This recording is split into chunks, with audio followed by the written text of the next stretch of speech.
Leaders Model United Nations 2020. Professor Bolanath Datta is currently the advisor at Cersei Education, having contributed to the maximum in the field of academic and impacting the scholastic journey of India. Professor Datta is also known for his entrepreneurial ideas. He's a founder and president at MTC Global, while presently presiding as the chairman of Global Entrepreneurs Grid.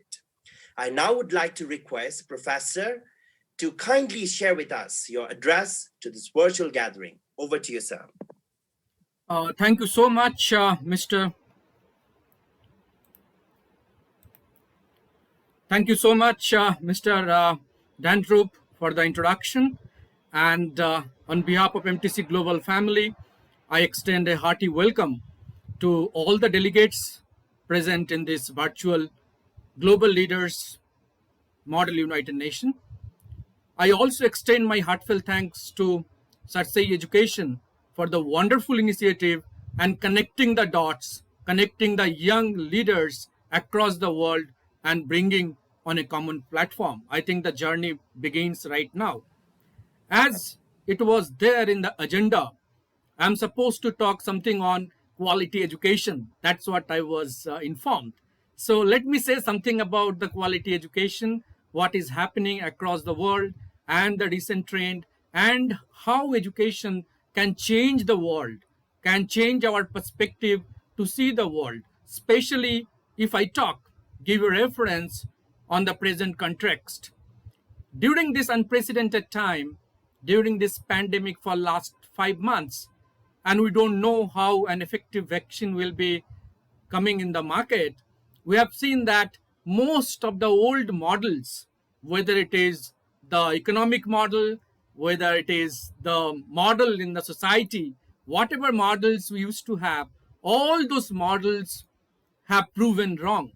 If I take the example of capitalistic economy, wherein everyone is looking for materialistic pleasure, everyone is running after money, but during this pandemic time, it is proven that money alone cannot solve any problem.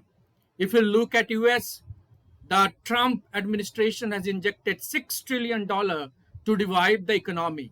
On the counterpart in India, the Indian government has injected 25 lakhs crore rupees to revive the economy and the SME sector especially.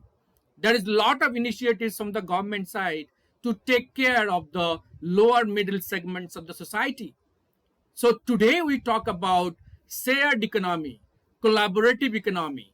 In Sanskrit, there is a word called Basudekam Kutumbakam. That means whole world is a family. So we need to work jointly. We need to join hands and address the problem. As far as quality education is concerned, if we take the example of today, across the globe, all the universities, starting from Harvard to a school in a remote part of India, all are using digital platform for teaching learning. So technology is a great enabler. There was a study before this COVID-19 situation, the Melinda and Gates Foundation, they have spent huge amount to promote education in African region. And it is seen that the internet, the technology, the educational technology has the huge capabilities to connect the remotest part and to ensure that the deprived, the underprivileged segment in the society can get access to the quality education. There was a beautiful case study, The Class in the Cloud. In 1999, Professor Sugata Mitra is a world-renowned professor. He conducted one study in Delhi, in Rewari Junction, close to the Rewari Junction.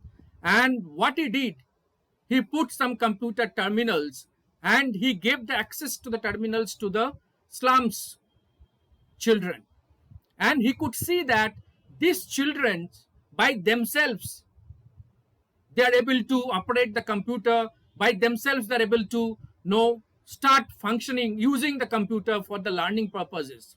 So before this pandemic, no teacher thought that he or she will be using various video platforms for teaching purposes. Even students, there was huge reluctance to attend online classes. But this has become a new normal, and this is going to be there because of the various benefits it can give to us. In the sense, in terms of expenses, in terms of usage of the energy, today many people say that because of this pandemic, because the companies are not working in full scale, academic institutions are closed, we can see that environment is taking fresh breath. Okay, that's the one part altogether. There is another aspect to this quality education. If we talk about the purpose of education anywhere across the world is to create a good human being with values, ethos, and the morals. And job definitely is a byproduct of education. If you look at China, if you look at Germany and other Western countries, we can see that the vocational courses are embedded starting from the elementary schools level itself, when students are at the age of 5 or 6. In India also, in National Education Policy 2020, they have come out with wonderful model wherein the vocational courses will be imparted to the students from the 6th standard to ensure that when they grow up, it's not necessary that everyone needs to pursue higher education. They can pursue their dreams. They can become entrepreneurs. I think that's a wonderful intervention is done. Even in the new education policy, there is multiple exit. Like if a student wants to pursue the 4 years graduation program, the first year he or she can leave and get a certificate. Second year he or she can leave, get a diploma, go and get some hands-on experience, earn some money, get for their livelihood, again can come back and continue their program. I think these are wonderful changes, and these kind of models are existing not only in India. India is little late to implement these models in NAP 2020, but other parts of the world, these models are very popular models. So whenever we talk about the quality education, there is another aspect, the role of education in combating climate change. How we can ensure that environmental studies is fundamental irrespective of the discipline, whether it is science, arts, or commerce, there must be environmental studies. And how academic institutions can take the lead to ensure that no, the environment is safe in terms of green energy. I think many academic institutions today, India, they have taken the lead for solar energy, for wind energy. There is also, it can be e-campus, the less usage of no papers or other materials. I think there is ample opportunities today to go green. I think the climate change is a threat. And across the world, everyone is aware that how climate is deteriorating day by day. So it is our responsibility as an academician or as an individual to take the lead, be the change agent, and in whatever possible way we can address this, we must do it. Now the United Nations HCR, the refugee, there is a study by United Nations that around 70.8 million people are displaced by the end of 2018 due to conflict or persecution. And out of that, 30 million people are under the age of 30. Now, these refugees, recently, you all must be aware that the refugee crisis, Rohingya refugee crisis in Bangladesh, around 10 million refugees in Coxtown Bazaar in Bangladesh, they have settled down. And there are a lot of issues if these refugees' concerns are not properly addressed. It is reported in many newspapers that these refugees are engaged in many antisocial activities, in the drugs, and there is no access to the education and the access to the health services. I think these are the genuine issues which collectively we can enlighten, and then collective representation has to be made to the world bodies so that these problems can be addressed. The refugee in Estonia, the refugees in Syria, the refugees in Sudan. These are the war conflicted areas. And we see in the report, in the media, in TV channel, that how kids are suffering, how people are suffering because of the sustained conflict. We need to work at a bigger level for the world peace. We need to save the humanity. And I think that's the whole purpose of the quality education. It's not only getting a job, it's not about earning money. Definitely, earning money is very important. Someone rightly said that earning money, wealth creation is spiritual. In the process of wealth creation, you earn money, whether it is through your startup or you lead a company. That money you spend, you give employment. So that's a social service. You are doing it. So there is nothing wrong in that. But the impact you are making on the society, the impact you are making on the community for the world peace, and there is gender equality. There is another sustainable development goal out of 17 which United Nations wants to achieve by 2030. That's the gender equality. You see, the gender equality across the world, it's a big issue until unless the Me Too Twitter campaign, when it has got the center stage, right? But before that also, today if you look at, even in India, the workforce contribution is around 17 to 18%, the women contribution to the workforce. And it is hovering between 17 to 30 across the world. So that's a genuine concern, how we can educate the women, how we can give them special privilege, how we can protect their rights by laws and rules and regulations and bring them in the mainstream, in the main workforce. I think that also needs to be addressed. The women representation in the board level is also a big concern across the globe. Even in the US, it's around 16% at the board level. So that's a concern. Is irrespective of the region. Some region it is okay, the intensity is more, somewhere it is less, but that's a genuine concern. That's the equality, gender equality we need to address. Now, whenever we talk about equality, three terms comes into our mind: equality, equity, and reality. I think giving equality like universal social income, universal healthcare systems to all the people as the model in US, that may not be financially viable in other parts of the world. Take the example of even India. India, we don't have universal income guarantee for all the people, but we have different mechanisms.